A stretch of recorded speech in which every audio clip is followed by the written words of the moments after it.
Good morning, my dear friends and my dear students. You are again with Mr. Jagmohinder Sharma, Principal of Lighthouse International School, Bajana. I am going to describe you the first topic of parts of speech, that is noun. कल की class में मैंने आपको सिखाया कि parts of speech क्या होते हैं और कितने प्रकार के वो होते हैं. तो there are 8 in total number. The first one is noun. So I shall teach you about noun today.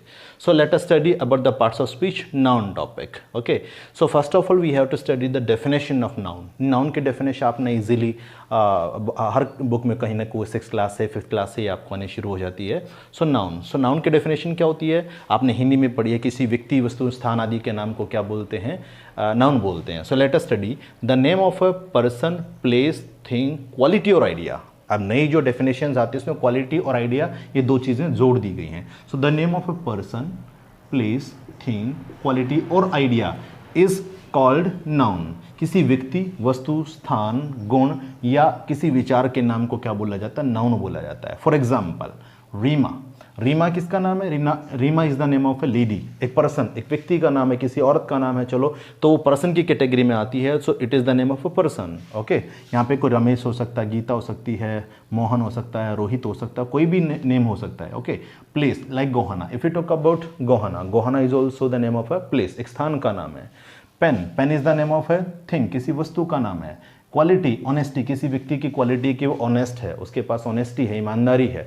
So this is the definition. The name of a person, place, thing, quality और idea is called noun. On the second number let us study origin. हम बात कर रहे हैं कि जो ये noun है ये ओरिजिन कहाँ से हुआ. ये बेटर नो कि बहुत सारे ऐसे देश विदेश शब्द हमारी हिंदी में भी होते हैं, दूसरे देशों से, दूसरी लैंग्वेज से जो हमारे उसमें आता है. जस्ट लाइक दैट जो बहुत सारे वर्ड इंग्लिश में हैं वो लैटिन भाषा से हैं, फ्रेंच से हैं. ओके. तो इस तरह से जो है जो आपका इस जो नाउन का जो ओरिजिन हुआ है from A Latin word नोमेन which means name. जो आपका जो नाउन वर्ड है इसका ओरिजिन हुआ, ये कहाँ से ओरिजिनेट हुआ, ये कहाँ से पैदा हुआ, कहाँ से इंग्लिश में आया, ये आपका लैटिन भाषा का एक वर्ड होता है नोमेन विच मीन्स नेम, जिसका मतलब क्या होता है नेम. तो वहाँ से ये निकल करके आया है. सो अब जब आप एक शॉर्ट में डेफिनेशन अगर बात की जाए, स्मॉल एक शॉर्ट डेफिनेशन बिल्कुल जो ना आप करें तो शॉर्ट में जो क्या रहेगा, the name of anything is noun. The name of anything is noun. कल भी मैंने आपको बताया था, जब मैं आपको हिंट दे रहा था इन चीज़ों के बारे में, मैंने कल आपको बताया था कि the name of anything is noun. दुनिया की कोई भी वस्तु, किसी भी चीज़ का नाम वो नाउन होती है. मैंने कहा था कि जब कोई चीज़ जन्म लेती है और उसकी पहचान के लिए, उसके आइडेंटिफिकेशन के लिए we put a name, we just give it a name, हम उसको एक नाम देते हैं तो दैट बिकम्स अ नाउन, वो नाउन बन जाती है. सपोज करो मैं आपको बताता हूँ किस तरह से. जैसे मेरे हाथ में एक मार्कर है, तो मार्कर क्या है, इसकी पहचान के लिए हमने इसका नाम रखा हो, तो क्या नाउन है. दुनिया की कोई भी वस्तु आप उठा के देख लीजिए, कहीं ना कहीं हर वस्तु का कोई ना कोई नाम है, और जिसका कोई नाम है दैट बिकम्स अ नाउन. तो स्मॉल डेफिनेशन, जो शॉर्ट डेफिनेशन वो क्या हुई, वो आपकी डेफिनेशन बनी कि the name of anything is noun. किसी भी वस्तु का नाम क्या होता है, नाउन होता है. Now let us study the purpose of study. Why do we study noun. हम नाउन को क्यों पढ़ते हैं, क्यों पढ़ते हैं. We study noun because it provides us identity, क्योंकि हमें आइडेंटिटी, पहचान प्रदान करती है. ओके. किसी भी चीज़ के बारे में जब हम पढ़ते हैं तो उसका कोई ना कोई पढ़ने का उद्देश्य होता है. तो हम क्यों पढ़ते हैं नाउन को. मैं there are so many things in my room. इस क्लासरूम में, इस रूम में जो ना बहुत सारी चीज़ें हैं माई फ्रेंड्स. अगर मैं बोल लूँ, सपोज करो if I talk you about the marker, मैंने कहा अभी मार्कर उठा के लेके आओ. किसी बच्चों को मैं बोलता हूँ, इफ़ आई से सम स्टूडेंट कि अभी मार्कर उठा के लेके आओ, डेफिनेटली आप ये चीज़ लेकर के आएंगे. आप इंक नहीं लेकर के आएंगे, आप चेयर उठा के नहीं लेके आएंगे. You will just definitely bring this one. अगर मैंने कहा बेटा फैन ऑन कर दो, if I just ask somebody to switch on the fan, तो फैन की तरफ ध्यान जाएगा, उधर जाएगा कि फैन वहाँ होता है. अगर मैं किसी को कहता बेटा लुक एट द बोर्ड पर देखो, तो बोर्ड डेफिनेटली यहाँ पे ध्यान जाएगा. इफ आई से समबडी कि भाई वो चेयर लेके आओ, तो डेफिनेटली आप चेयर लेके आएंगे, आप शर्ट उतार के नहीं लेके आएंगे. वाई? क्योंकि इन चीज़ों के हमने नाम रखे हुए हैं.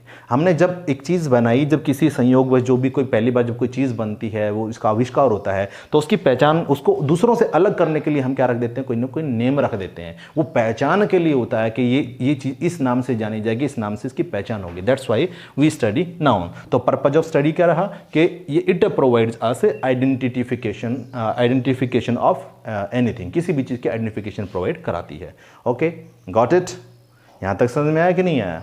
Okay, very nice. Now let us study about the types of noun. देखिए टाइप्स ऑफ नाउन बहुत प्रकार की होती है, मतलब अलग अलग स्टडीज़ के लेवल पे जो ना अलग अलग तरह की होती है. Today I shall teach you about one study. So यहाँ देखिए आप टाइप्स ऑफ नाउन ब्रैकेट में मैंने लिखा according to first study. According to first study जो नाउन होती है वो कितने प्रकार की होती है? सो टाइप्स ऑफ नाउन दो प्रकार की होती है। The first one is the countable noun, the second one is the uncountable noun. My dear friends, count, count means गिनना, एबल योग्य, काउंटेबल गिनने योग्य, मतलब विच कैन बी काउंटेड, जिसको गिना जा सकता है, that is countable noun. Countable noun क्या होती है? विच कैन बी काउंटेड, जिसको गिना जा सकता है। ओके, अनकाउंटेबल, काउंट मीन गिनना, एबल मीन योग्य, अन उसके आगे उसका नेगेटिव बना दिया, uncountable which can not be counted, जिसको नहीं गिना जा सकता है। So according to first study, पहली स्टडी के अनुसार जो नाउन होते हैं that is of two types, वो दो प्रकार की होती है। The first one is countable noun, the second one is the uncountable noun. Okay, अब काउंटेबल नाउन को अगर एक्सप्रेस करोगे तो विच कैन बी काउंटेड, जिसको गिना जा सकता है। फॉर एग्जाम्पल पेन, आपके सामने मैं हजारों पेन डाल दूंगा, इवन देन आप उनको आसानी से गिन सकते हो।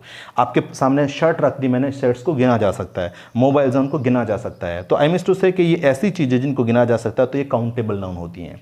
दूसरी चीज़ क्या होती है कि अनकाउंटेबल नाउन क्या होती है? विच कैन नॉट बी काउंटेड, जिसको गिना नहीं जा सकता। फॉर एग्जाम्पल वाटर, आप पानी को गिन नहीं सकते, आप पानी के गिलास की गिनती कर सकते कि मेरे लिए bring a glass of water for me, मेरे मेरे लिए एक गिलास पानी लेकर के आओ। एक पानी लेकर के नहीं बोलना है, ये नहीं कह सकते कि मेरे लिए एक पानी लेके आओ, मेरे लिए एक गिलास पानी के, वो संख्या ग्लास की है ना कि वाटर की।